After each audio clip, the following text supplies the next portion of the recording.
It's time to pick a side. The border war is on the air with BG and 10. Oh boy. Where are we? Welcome into the border war. Show 125. TanMan, what did you do to me there? Huh? You gave me the notes from February the 11th from 2 years ago. No, I gave you the correct notes. You started scrolling through and found. I touched the screen. You can scroll all. I'm saying you can scroll fingers all the way down, and you can find the July 24th, 2018 show notes if you are feeling nostalgic. Here's a random thought. For just every now and then. Maybe in the summer. It is summer. Maybe we're sitting here one day and we get here early or whatever. What would it be like to do a show using our notes from like that far back, just to react to like what actually happened in those situations? We'd have to know what we said, I guess. That would be the problem.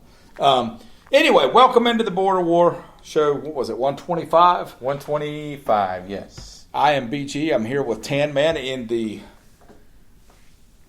Do these studios have a name? These are not the Cheerwine Studios. No, these are just the room. It's just the room. I think we should find a sponsor for this place, too. But on July 24th, 2017, we were talking about LeBron James' discussions with the Lakers general manager. But we didn't know anything yet.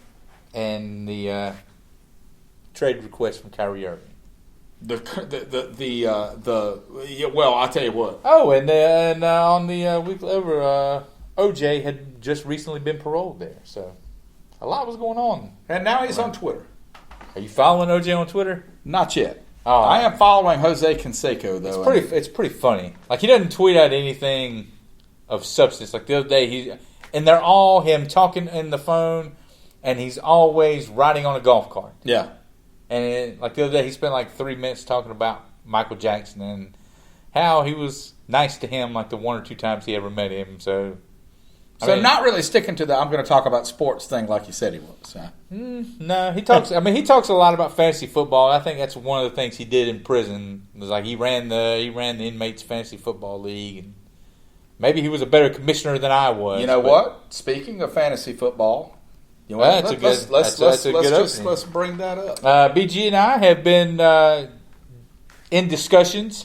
We're going to start a Border War Podcast Fantasy Football League, the first annual Fantasy Football League. So if you are interested in that, you can shoot us a message, an email at carolinaborderwar@gmail.com. And we're probably going to open it up whether anybody's interested or not. Oh, yeah. So sometimes people don't do it. They're not going to let you know. Yeah. They're just going to sign up. Well, let you know it's available. You can, like I say, if you're really interested, you can email us. You can hit us up on Twitter at the Border War.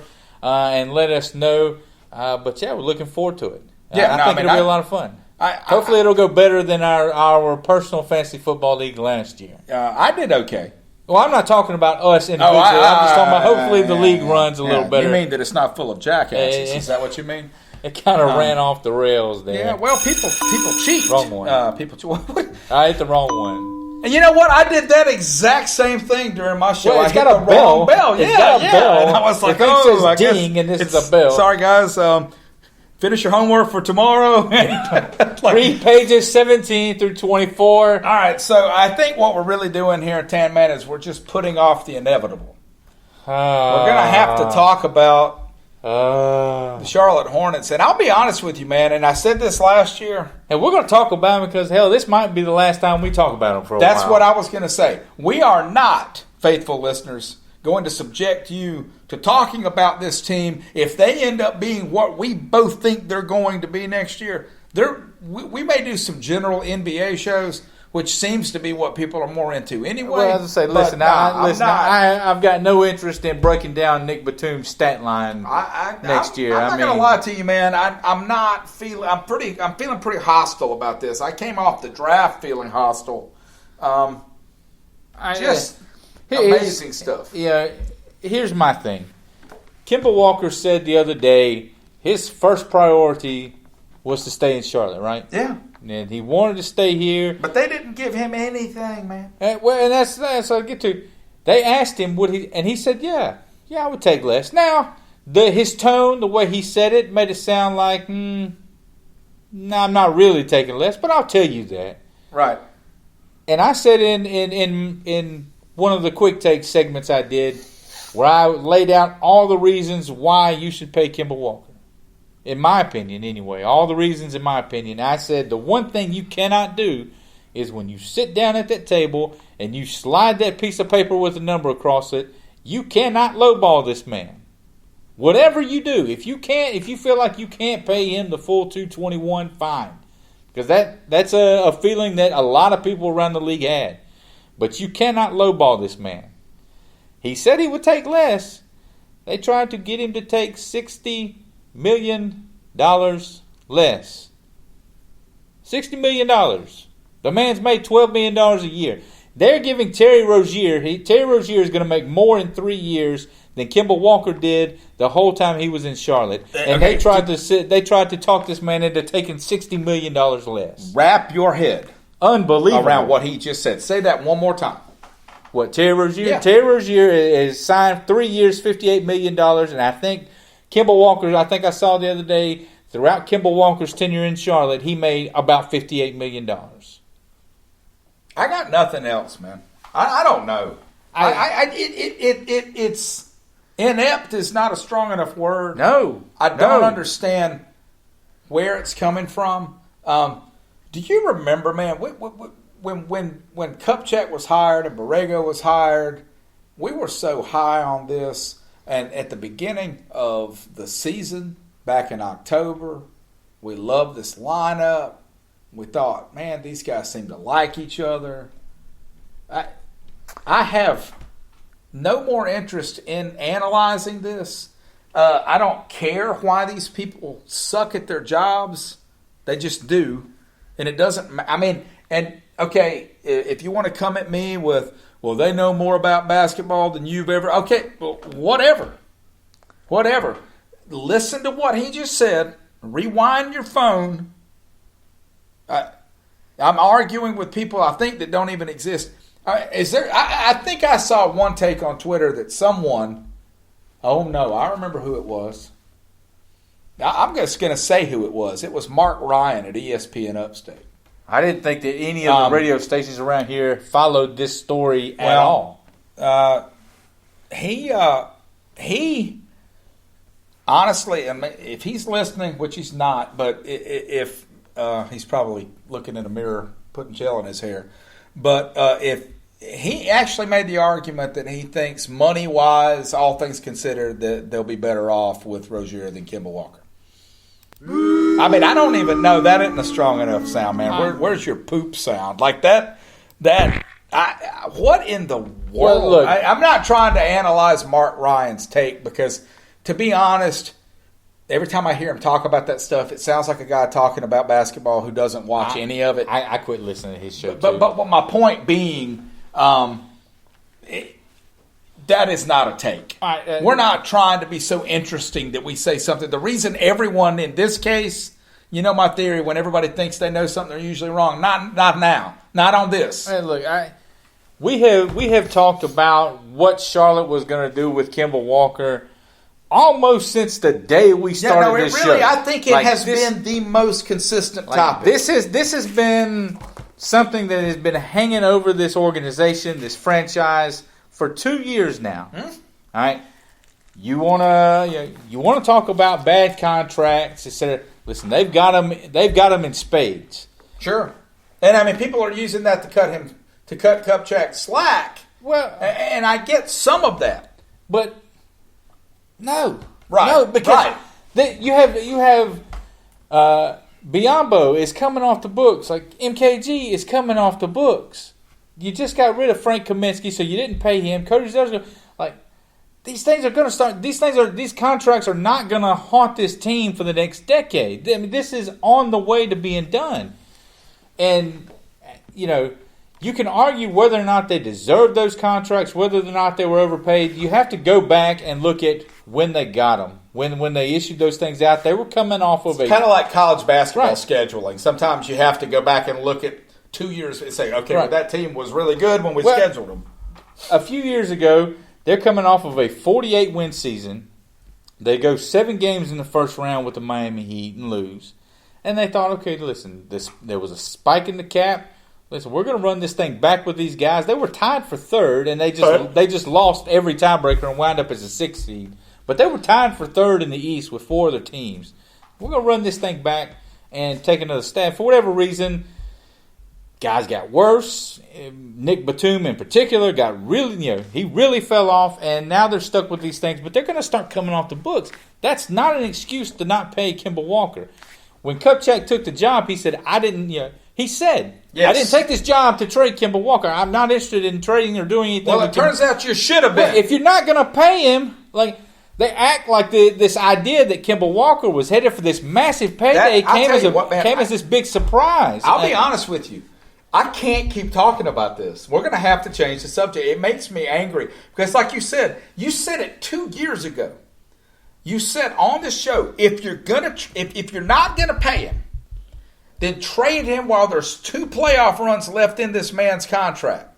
Yeah, you want me to really? I got a couple things. I'm really gonna piss you off. Then, I saw the other day 2 years ago when you remember his name got floated up to Cleveland a lot. Yeah. Cleveland wanted him badly. Yes, they did. Charlotte was insisting on taking Batum's contract, and Cleveland was willing to take Marvin Williams, I think. I think they could have gotten, I think the Cavs had like the 8th pick in the draft or something. That turned into Colin Sexton. But would it have turned into Colin Sexton? Well, it probably wouldn't have. But we'll only go with what actually happened. Like, they could have had Colin Sexton. Yeah. With that pick, they could have had, and the other thing, Kemba said, I'll take less. Do you know how much? I think without the All-NBA team, I think he would have been eligible for 191. Do you know the number that I saw that they were actually looking for? What? He could have gotten 221. The number they were actually looking for was around 180.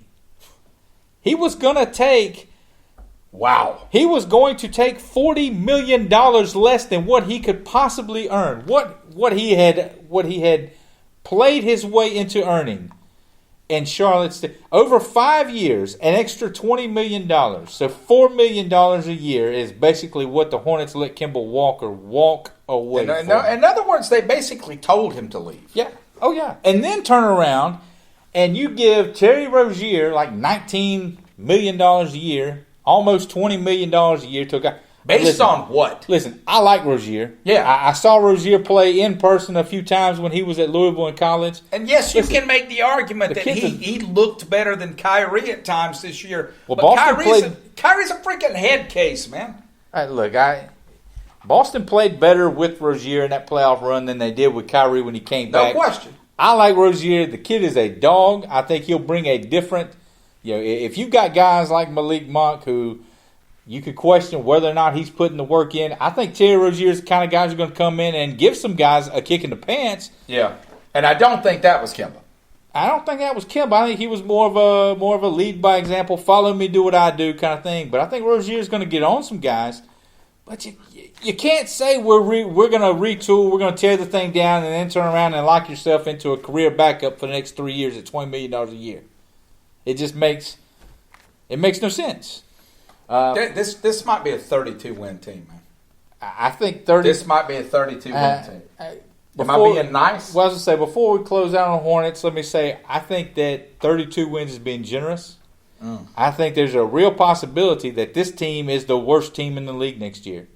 Because when I look around, Cleveland's going to be in that mix. But when I look at Phoenix just signed Ricky Rubio.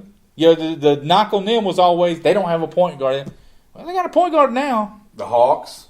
The Hawks are getting ready to make. That's what I'm saying. The Hawks are getting ready to make a push, but I'm talking about the teams that are around the. Oh, I got you. That are around the bottom of the league, like the Dallas Mavericks. The Dallas Mavericks are not going to be at the bottom of the league next year. Who else are we talking about? The Knicks. Magic. The Magic made the play. They won the division last year. Like the Knicks, I think the Knicks are going to be improved. Did you see their signings? Yeah, they didn't get KD or Kyrie Irving, but they got some really good players. Like I think you can make the case that the Charlotte Hornets might be the worst team in the league next year. And they got R.J. Barrett. I mean, like, look That, again, yeah, the number one player Knicks are going to be coming okay, off man. the boards this time last year. Like, yeah. Yeah, I think 32 is being generous. It wouldn't shock me if this thing is hovering somewhere around 24, 25 next year. Now, I mean, now that we've brought the Knicks up, we are going to talk about the Nets, I'm assuming. Oh, yeah. But okay, just check. Yeah, but we'll close out as far as the Kemba Walker side goes, I love the fit for him. I think this is fantastic. It's a home run for Boston, in my opinion. I keep hearing the Undertaker's theme when I think about the Charlotte Hornets right now. It's over, man. They're dead, man. It's over. They are dead. Dead bug flying. But no, Boston gets to trade out Kyrie Irving, a guy who, for whatever reason, seemed to have split that locker room in half. A championship contender going into the season is what everybody had them pegged as. I picked them to win it. I think I had them as the number one seed. I had them picked to beat the Rockets, which boy, that didn't work. But no, Boston gets to trade him and all the drama that comes along with Kyrie Irving, and now you get Kemba Walker. He's from up around that northeast area. That's going to be played his college ball at UConn, and he's not going to bring any of the drama or any of the extra stuff that Kyrie Irving brought. And when he walks out of the arena every night, you don't have to do anything but say, "See you tomorrow, man." Not worried about a thing. He's not going to cause you any problems at all. A home run for Boston. The rest of free agency, I think I saw where there was something like $6 billion. You need to check Twitter real quick before you start talking. You can. So I have billions of dollars handed out in the first few hours of NBA free agency. The big names that were on the move, as soon as the clock struck 6, the deals got announced that Kevin Durant and Kyrie Irving are headed east to Brooklyn, forming an interesting combination up in Brooklyn. That was a team that made the playoffs this past year, won game one against Philadelphia. Obviously, Kevin Durant is not going to play next year, but you've got Kyrie Irving now sliding into the spot vacated by D'Angelo Russell. The Nets are going to be an interesting team next year. This upcoming year, they're just going to kind of be on the outside of those contending teams. But next year, the Nets are going to be in an interesting spot. What? I don't see anything. No news. Nothing new going on. No news. The no news we're referring to is, of course, Kawhi Leonard. Yeah. For now, he is still a free agent. What's your take? What's your feeling on where he winds up? Because you watch ESPN all day long, and nobody seems to have any idea. I mean, I guess my thing is, like him to the Lakers would be like. Here's my thing: the Lakers fans that I know. I don't know if your boy Jonathan's one of these guys or not. They're becoming insufferable. Yes, they are. But like, didn't they just spend 3 years laughing, quote unquote, laughing at Golden State because they got KD? Like, okay. Oh, that's what I tweeted out the other day. Like, what's the difference? Like, I remember last year when they signed, when Golden State signed DeMarcus Cousins, and tweeted out, on our group text, tweeted out. Or sent him a text message that Cousins had joined Golden State, and they hit the roof. Oh, this is so unfair. There's no point in even watching the NBA. And now, they're doing everything but bringing Oscar Robertson and Michael Jordan out of retirement to join the Lakers. I keep threatening to do this quick take, and I'm going to do it sometime in the next week or so. I'm going to do it, and I don't want to give away too much of my thought process, but just on how odd the NBA is as a professional sport when you compare it to everybody else. But like one of my talking points, and just let me get your feeling on this, and I'm not going to talk about it, but what other sport can you think of where you do get sort of talked about for trying to get the best players you can? Like, what? It's like you need to win rings, but you need to win them without looking like you're really trying to win rings. You got to win them by yourself. No. It's an odd thing. But I think basketball's kind of just they've fallen into this thing, and we talked about it, where guys want to play together. Hey, I'm not, like I said, I'm not crazy about it. I would prefer to have 7 or 8 teams, and I think, if Kawhi stays in Toronto, if he goes to the Clippers, I think that you do have 5-6 teams that are capable of competing for an NBA title. If he goes to the Lakers, then I think it's a wrap. Because I don't see anybody, no matter who they add, if you give me LeBron James, Anthony Davis, and Kawhi Leonard. Oh, Lord. It's over, man. Yeah. I mean, you're talking Golden State on steroids at their peak, man. Like, you're not beating that team. No. That would be... But that's... I guess my point is, I'm laughing at Lakers fans because of their inconsistency, but here's my thing. It's the most cliche thing in the world, but don't hate the player. Hate the game, right? That's the system. Why if I'm the Lakers, that's what I'm trying to do. Okay. I'm not personally a fan of the super teams. Because like I said, I like having... it's as a general fan, absolutely. It's unrealistic to expect that every team in the league, in the NBA, is capable of winning a championship every year. It's not like the NFL. In the NFL, I think you could say that there's 20 teams that if they get the right breaks, that you could see and don't get hurt, and things kind of break their way, that you could realistically see winning a championship. In the NBA, I think if you've got 5 or 6. I think that's great, and I think that's where we're sitting right now.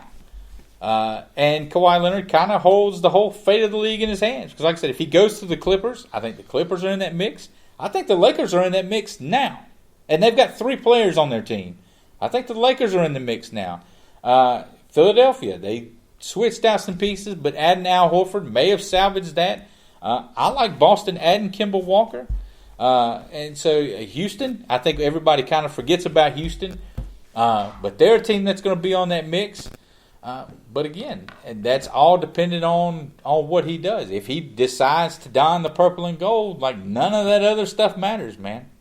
You're right. None of it matters. And for the next, at a minimum, for the next 3 years, the NBA, we've gone from one super team to the next, and with no break in between. If you go back into the 90s, you had the 3 years with the Bulls. And then Jordan played baseball. Right. And you got 3 more years with the Bulls. All right?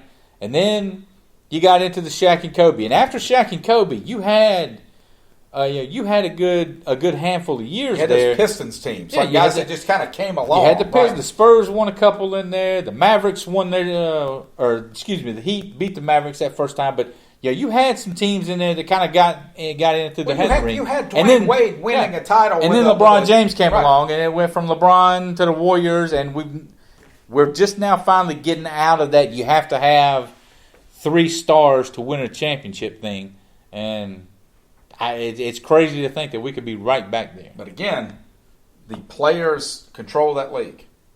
They just do. And a lot of people like the positive things that come out of that.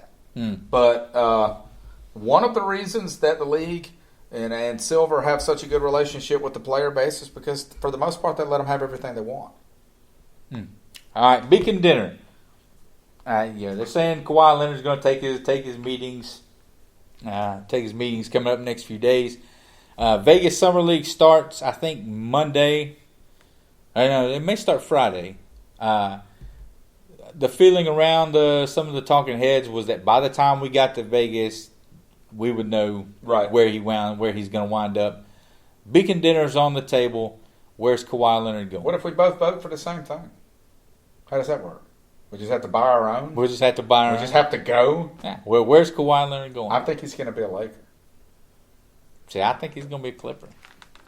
I like the idea. It'll be interesting. And I heard if I'm him, I'm going to Toronto. I heard another local host, and I'm not going to dignify this clown with the use of his name, but saying that he thought, and again, same thing, not watching this stuff, he's just mouthing off, but this idea that the Clippers are going to be like sort of, he was doing the Knicks-Nets dynamic and the Lakers-Clippers dynamic, which is a thing. And that the Clippers and the Nets were going to be the next two. And my thing is, just because it happened in New York, that doesn't mean it's going to happen in L.A. And you cannot make an equivalency between the Knicks and the Lakers. And everybody, those two brands aren't even on the same. Look, I get Madison Square Garden, but if you're trying to tell me that the Lakers aren't right in there for this guy, nah. I think they're definitely in. That's not a question. But to me, if he wanted to be like, that's easy. Like, why are we still doing all this? Why are we still talking about this? If he wanted to be a Laker, I think we would all feel better about all of this if we had any idea what kind of person that's the thing. I mean, you don't know a thing about nobody him. knows anything about what's going on in his head, what he's thinking. I think if he wanted to be a Laker, it's easy. Say it and be done. I think he's trying to. I don't want to say justify, but I think he's just trying to work. Like, I think he's going to be a Clipper. I just have a feeling it's going to be the Clippers, man. He's going back to LA. No chance he's going to be in Charlotte, though, right? I think that you've got a better chance of putting on a Hornets jersey and suiting up for Charlotte next year than Kawhi Leonard or anybody of his stature ever does. Yes. In the next decade, at least, for the Hornets. That is it. Before they shut the lights off on us, you can email us at CarolinaBorderWar@gmail.com. Like we said, Fantasy Football League is going to be on the way, so stay tuned for that. And we are getting the wrap-up sign, so that's it for episode 125. Goodbye, everybody. I guess you weren't nervous about that shit because it was a bastard. What are you trying to say? I don't even watch basketball.